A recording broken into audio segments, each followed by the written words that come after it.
The San Francisco Plague of 1900. Hello curious people. In a time when staying home is the new normal, today we present you the San Francisco Plague of 1900. When the Bubonic plague killed a resident of San Francisco's Chinatown in 1900, the city and state tried to hide it, and then ostracized Asian immigrants. In the early 1900s, San Francisco became the first U.S. city to be infected with the Black Plague over half a millennium after it first ravaged Europe in the 1340s. This was the first outbreak of plague to hit the continental U.S. The San Francisco Plague by no means killed as many people as it did in Europe, which saw over 60% of the continent's population perish, but it did reveal a series of disturbing patterns in America's government. Indeed, it's largely believed that a toxic mix of corruption, racism, and resistance to scientific advancement made the San Francisco Plague considerably more fatal than it should have been. After the Black Plague claimed as many as 200 million lives in 14th century Europe, multiple outbreaks appeared in the Yunnan region of southwest China, well into the late 1700s. Then, a third plague pandemic hit Central and Eastern Asia in 1855, killing upwards of 15 million people.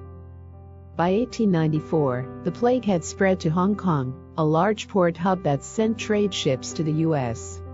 5 years later, the disease arrived in a United States territory, Honolulu in Hawaii.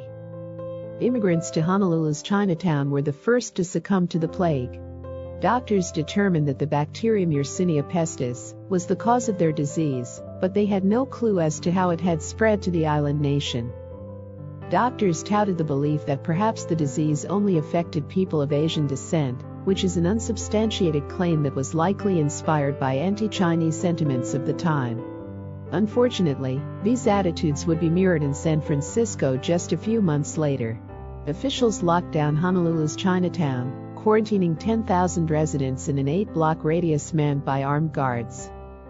When a white teenager outside of the quarantined neighborhood contracted the disease and died, health board officials adopted a more extreme measure: to burn down any building where a victim had died.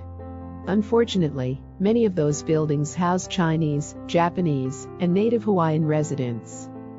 Officials continued to set controlled fires in an attempt to oust the plague, but in January 1900, a rogue spark ignited an 18-day fire that engulfed 1/5 of Honolulu and all of Chinatown. Over 5,000 residents were displaced and forced into quarantined refugee camps. The fire remains the worst civic catastrophe in Hawaiian history, but it did help to stave the spread of the plague throughout Hawaii. The first person to die from the bubonic plague in the continental U.S. was a lumber yard owner and Chinese immigrant named Wang Chut-king, who lived in San Francisco's Chinatown district. It was just months after the anti-plague fires ravaged Honolulu, March 6, 1900.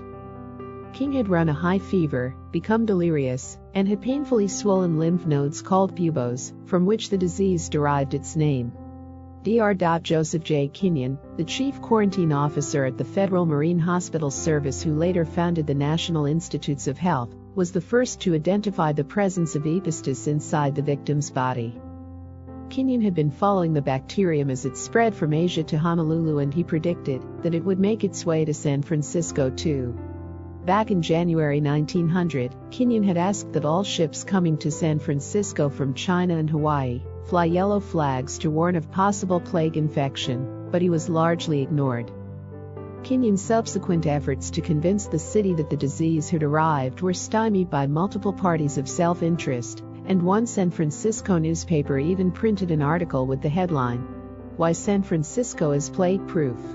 Between 1900 and 1904, over 100 people would die of the San Francisco plague, in part because the city's leaders refused to admit it even existed. City and state politicians were afraid that news of the plague would harm the local economy, and so they conspired to paint Kenyon's claims as a hoax. There was a very real threat that California's $40 million fresh produce industry would be lost, explained Marilyn Chase, a lecturer at the UC Berkeley Graduate School of Journalism, and author of The Barbary Plague, The Black Death in Victorian San Francisco. According to journalist David K. Randall, author of Black Death at the Golden Gate, The race to save America from the bubonic plague, local newspapers called Kenyon a fake suspicious, and implied that he was just trying to take money from the public coffers, and this was all a big scam. Local newspapers funded by self-interested businessmen also suggested that Kenyon had injected dead bodies with the plague himself. They called him Suspicious Kenyon, and proclaimed that the real epidemic in San Francisco was the plague of politics. California Governor Henry Gage signed off on numerous gag orders to prevent the media from discussing the impending San Francisco plague. In 1901, the State Board of Health even printed a report denying the existence of the disease.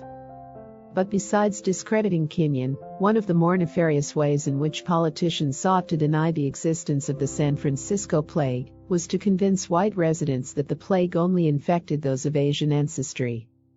By 1880, 16% of San Francisco's population was Chinese.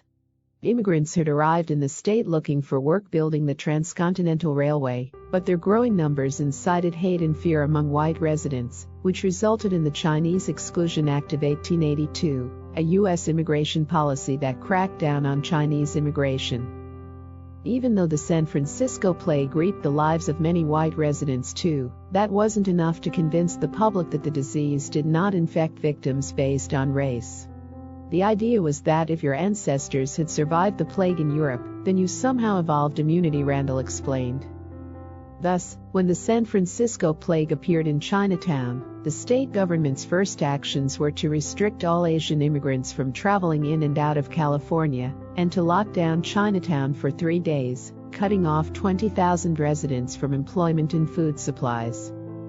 But while Chinese and Japanese residents remained locked in Chinatown, European Americans could come and go out of the area as they pleased. City and state officials funded a full sanitation campaign in Chinatown that included scouring and raiding the neighborhood for more cases of the plague and burning any private property that had come into contact with it. The San Francisco mayor, James Phelan, claimed that Chinese Americans were unclean and a constant menace to the public health. One San Francisco newspaper even described the plague as largely racial, and another, Organized Labor, wrote bluntly, "Brothers, wake up. The almond-eyed Mongolian is watching for his opportunity, waiting to assassinate you and your children with one of his many maladies." Eventually, officials attempted to give Chinese residents an experimental vaccine, but many of those residents believed this to be an attempt to poison them. In response to these measures, the Chinese Consolidated Benevolent Association, also known as the Six Companies, filed a lawsuit against Kenyon and the San Francisco Board of Health. The case ended in a win for the Chinese, largely because the state of California couldn't prove that Chinese Americans were more susceptible to the plague than Anglo-Americans. The case limited the authority of public health officials to isolate disease populations. By 1901, Kenyon was replaced by another medical professional named Rupert Blue, who was as committed to bringing attention to the San Francisco plague as Kenyon had been. Building upon early European studies on the correlation between rat die-off and the spread of disease, Blue shifted his focus to rodent extermination in order to combat the city's plague. In 1903, he initiated a citywide extermination and research effort of the city's rats. This was the first instance in U.S. history of a federal effort focused on killing rats as a way to combat a crisis. The program ran for 6 years and cost approximately $2 million. Blue still faced resistance from plague-denying politicians and publications, but his efforts managed to slow the spread of the plague. Indeed, only 100 deaths were recorded by early 1905, a success compared to the millions who died across the Asian continent during the Third Plague pandemic. There was another bout of the San Francisco plague that wasn't concentrated in Chinatown in 1907. During this, 65 people died. The following year, 160 more cases had been identified, including 78 deaths, and all of the infected people were European. San Francisco declared itself plague-free in November 1908. The bubonic plague is, unfortunately, not a thing of the past. An average of 7 cases is reported annually in the U.S., with hundreds from around the world. Fortunately, victims of plague today can be easily treated with antibiotics. in the end, I would like to thank you for watching us, and I would like to invite you to subscribe and like our channel.